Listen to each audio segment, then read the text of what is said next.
Welcome to another edition of Swift Motion Podcast. My name is Paul Lalovich. I'll be your host today. I'm a managing director of Agile Dynamics. And today I have one of the most demanded guests, Talib Al-Hashim. Talib, welcome. Thank you very much, Paul. Thank you. For those that haven't had the chance to meet you before, please, if you don't mind, introduce yourself.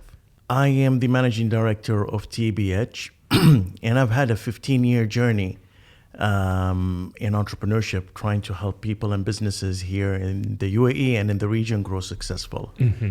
And how we've always aimed to do that is through three verticals. One, providing talent solutions to companies.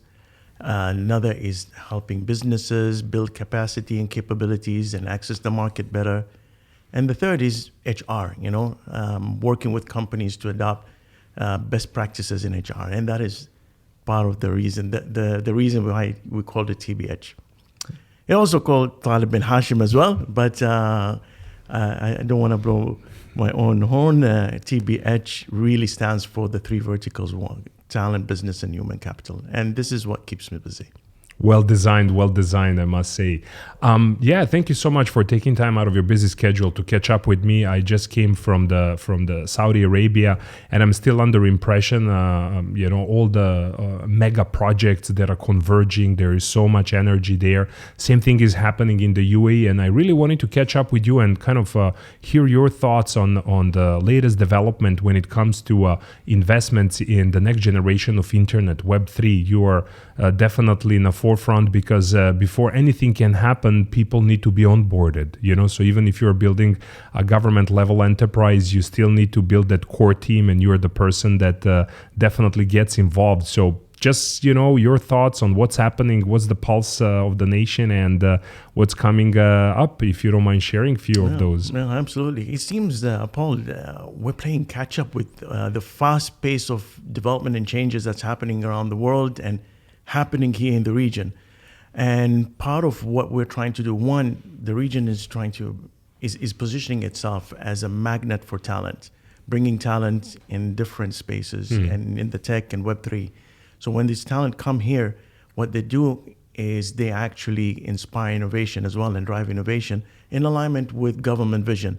So that is why there's a lot of developments happening. There's fast pace, and people try to play catch up with it. So from a governmental level, there are strategies and visions, whether it's in Saudi Arabia, in the UAE, in Qatar. All these countries have set strategies when it comes to innovation, technology, moving into a knowledge economy. And then when you go on the lower level, on the execution level, there's interest on government not only innovating, but also engaging private sector. So more of a public-private partnership. If you go lower, there is a need for building capabilities and development, capabilities and skills. And that is where you see people playing catch up. We don't have enough to prepare people to be upskilled. Like, for example, the UAE announced the metaverse strategy, and boom, 45,000 jobs need to be created in the metaverse. 3 weeks ago, I sat down in front of a group of students, right? And I told them, how are you preparing for the metaverse economy? What skills? What have you learned? What do you know about? And they have no idea.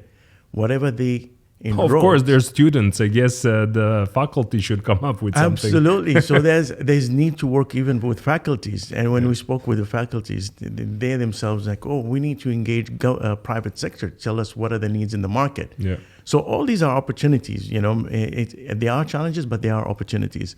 So there is a big need to tap into this space, into the Web3 space. We seem to be playing catch up, but there's a lot of opportunities behind these challenges.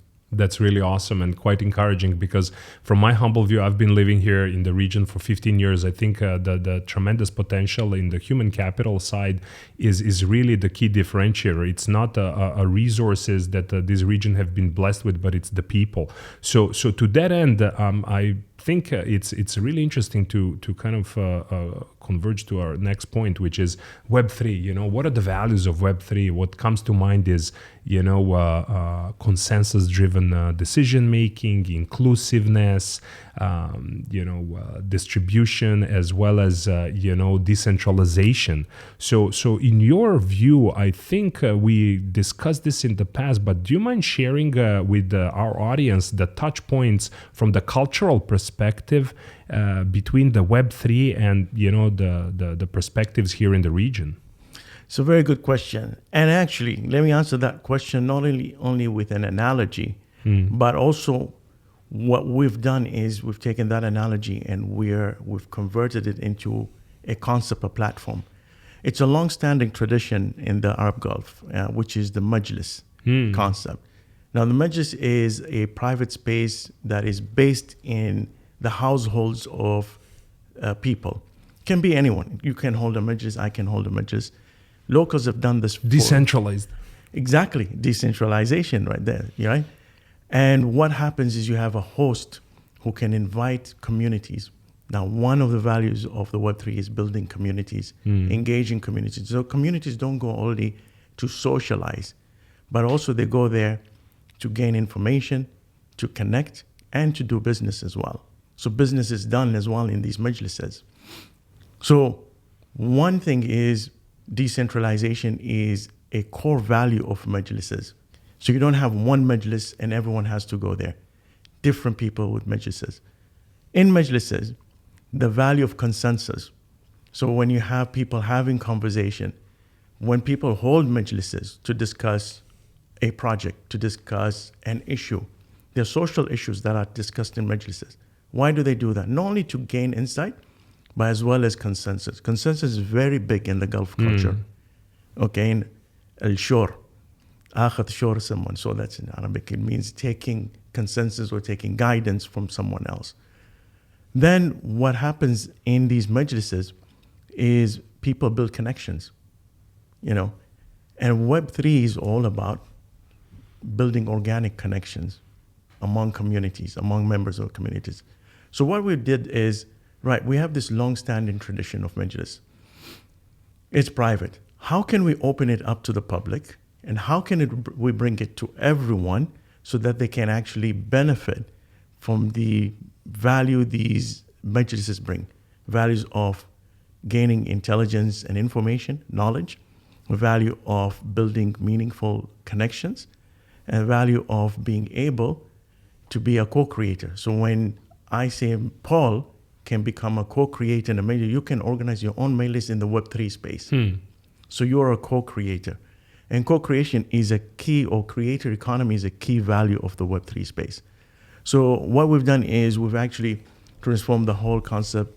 You call it, would call it Myjlis 2.0, and we call it Myjlis, Myjlis. We're launching it in a couple of weeks. Website, platform is ready. And what we're trying to do is have a hybrid platform. People can access it online. We build communities online. People can learn how to do business here, can gain insights about the various industries. And we hold also in-person majlises, meetings.